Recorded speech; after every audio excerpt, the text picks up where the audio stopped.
All right, good morning, guys. All right, this morning we are playing Inver Heights. We're going to roll up the same lineup. We're going to start with this that we had yesterday against Farmington. Obviously, our only change is going to be in net. We're having Ashton start this game.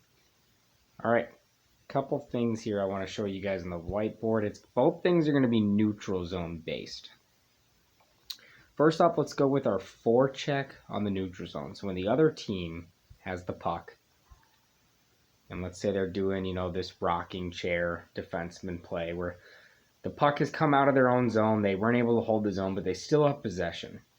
Okay, we're still struggling a little bit with this three players on kind of the same level going for the puck. Nobody's really looking around to make sure, looking at your teammates, your line mates at the forward level, just to make sure that you have one guy pressuring and pushing the puck one play, and the other two forwards kind of pinching that away from that. So let me just briefly show you this again. Let's say this guy's got the puck here. This defenseman for this team has the puck right there, okay? Instead of attacking this in this three guys on one level, we want this 1-2-2 forecheck on it. Now I know it's different than our forecheck when we dump the puck in, where we go to a 2-1-2. The reason we go 2-1-2 in the defensive zone or the attack in our offensive zone when we dump the puck in is there's less space for the other team to maneuver, so we can really go at them with two guys. But if we attack with two guys to one puck here, there is just too much open ice here that our defensemen can't jump into because they're holding our blue line. Leaves them in a bad spot. And it's just a very simple, easy pass for this defenseman if two guys go after him. It's just a simple thing for him to just kind of leave it in this area because he's bound to have some forwards there. So remember, we want to go with a 1-2-2 look on this. Okay? And what this forward here is, he's trying to force this play one way. If he just comes at him straight at him, right? It's sort of like what we talked about yesterday with shooting lanes. If this guy goes straight at him, this defenseman that has the puck has the option. He hasn't eliminated any options other than just going straight through the legs of the guys coming at him. So we want to angle this away because we want to force this defenseman with the puck to only have one option. So when we angle this away and we force him to go up one side of the ice, we take away that D-to-D pass, and he has to force the puck up this direction of the ice. So when this first forward angles away, we start to slide across the zone like so. We've condensed the ice into one half of it, and now we have the numbers on that half. Okay, so remember, angling away, one guy forecheck and the other two guys, not too terribly far behind him, as you can see in this. But these other two guys know that they're in the role of shifting through the red line to angle the pass, or if that defenseman carries the puck, to take time and space away. And we really want that to happen here at the red line. We want them to maybe not even be able to dump it in because they might ice the puck then. And instead of dumping it in, they try to make a bad pass. We get a turnover, and up the ice we go.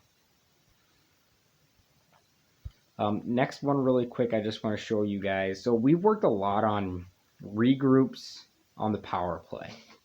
One thing we haven't worked a ton on, and it happens pretty frequently in a game, is this same scenario, but now we have the puck. So when our defenseman maybe can't quite hold the blue line, what our defensemen do, and it's a way to buy time away from their forecheck, but it also allows our team to get set up in the neutral zone correctly. So that they usually always are going to go D to D. Okay? They're enacting a rocking chair just like we say.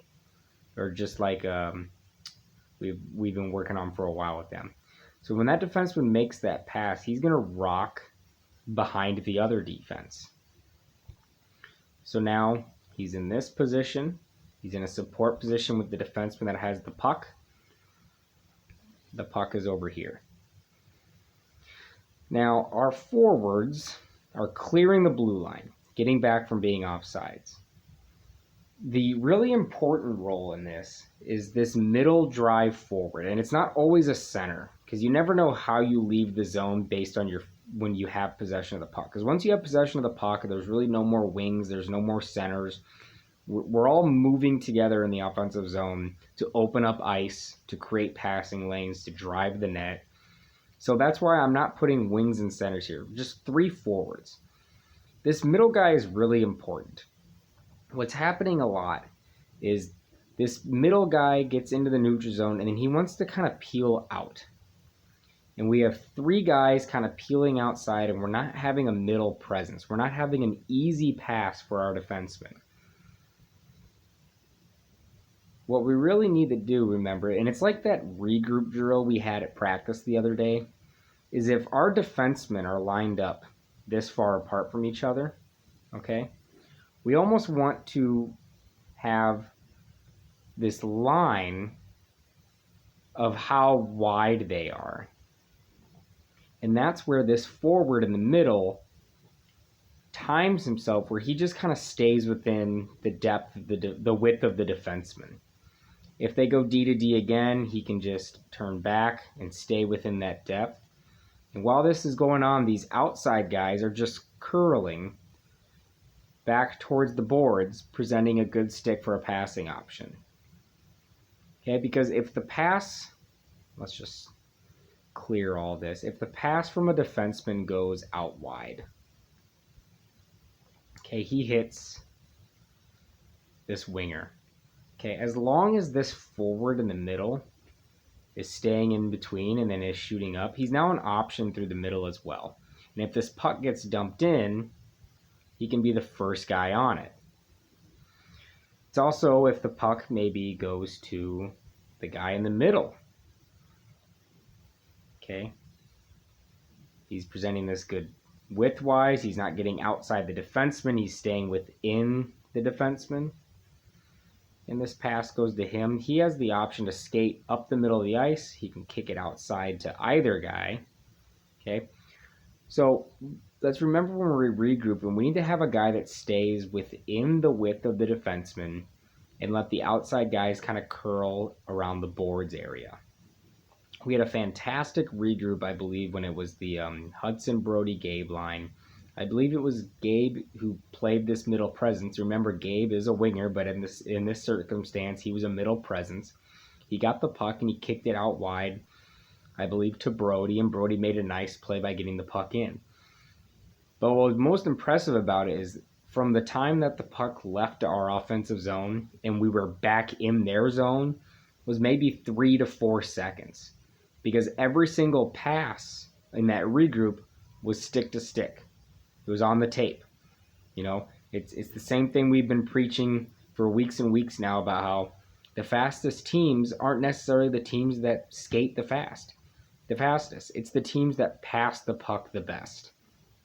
None of those guys in that regroup that happened were skating all that fast. They just made great passes, were in good positions, and knew what the plan was to regroup and get the play back into the zone. So let's remember those 2 things with the neutral zone in terms of having the puck and not having the puck, spacing yourself out to where you need to be. So game is at 9 this morning. Okay, we can be at the rink at 8:45. Maybe a little bit earlier, but let's try to make it 8:45. Goaltenders can get in a little earlier than that. I'll get there before you guys so we can get a locker room set and get ready to go for the game today. Weathering the storm.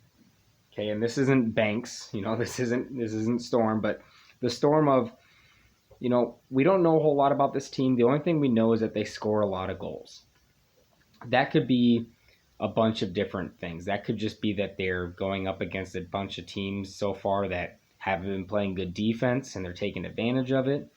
Could be that they just all their best players are forwards, because they also kind of give up a lot of goals too. So, but I think it's safe to say that this is a team that's going to have time where they just possess the puck. Okay, so weathering the storm is if you're bottled up in your own zone, staying true to your defensive form, not running around. We're not having centers flying out to the points to block shots. We're not having wingers collapsing way to the wrong side of the ice and leaving a giant void. Staying within your defensive structure, and when you get the puck, getting the puck glassing out, even icing it if you're really stuck, and we'll take a face-off back in our own zone. We'll reset. We'll get new people out there, and we'll move the puck up the ice then. Okay, we're going to need energy on defense today. Energy on defense is always being active with your stick and taking away passing lanes. It's really hard to play defense. You can be in the exact correct spot you need to be.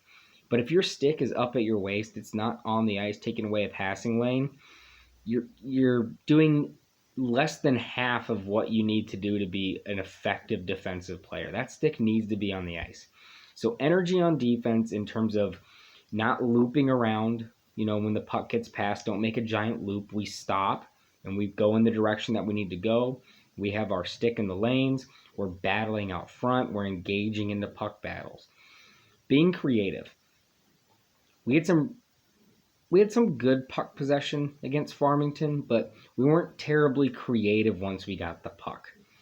Being creative means you need to get your teammates involved into what you want to do. If you want to drive the net and you have a couple opponents in front of you, using your teammates to get them the puck and then skating without the puck into the direction that you want to go, hoping that the puck can then get to that area, that's being creative. That's having a plan with the puck and deciding that I'm going to let this puck go to a teammate. He's going to get it to where I want it to go, and I'll be there to maybe get a rebound, a tip, a screen, whatever it might be. So I'll see you guys at the rink in a little bit. Let's have high energy on the bench, high energy in warm-ups, high energy on the ice. Got a great opportunity today to complete what we set out this weekend to do by getting 6 points. Step 1 was done yesterday. Step 2 is today. Let's go out there. Let's put our best foot forward. Have a great performance in terms of effort and teamwork, communication, and we're gonna put ourselves in a position to win this game if we do those things. So I'll see you guys at the rink in a little bit. Go Cougars!